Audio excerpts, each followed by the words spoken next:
Coming up on 9 News Now, end of the homeowner. 2/3 of Australians worry their children will never own a house. Are they right?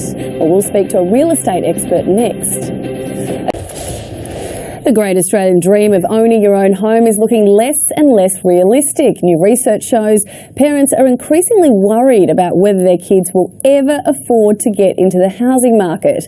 Real estate expert Dr. Andrew Wilson joins us from Melbourne. Good afternoon to you. Hi, how concerned should we actually be? At this rate, will our children ever become homeowners? Well, look, the good news, Amber, at the moment is we are starting to see higher numbers of first home buyers move into the market. They're still below average levels, but the real problem is that Sydney market. It really is a tough journey for first home buyers in Sydney. Low levels of first home buyers likely to stay for the foreseeable future in that Sydney market.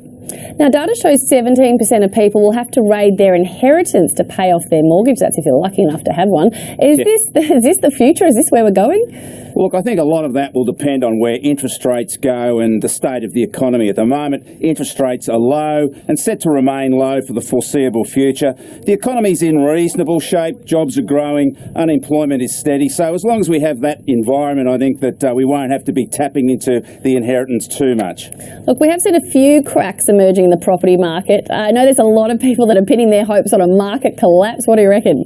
Well, look, there's no doubt that the Melbourne and Sydney boom are now behind us. I don't think we're going to see any sharp falls in prices. It'll be a period of subdued and low prices growth. But I think the real concern is for rent growth, and that's where first home buyers are really up against it as well, because rents continue to rise in most capital city markets.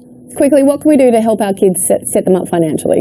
Sound advice, work hard, save diligently, spend wisely and get into the housing market as soon as you possibly can. Well said, Dr. Andrew Wilson. Thank you very much. Thank you.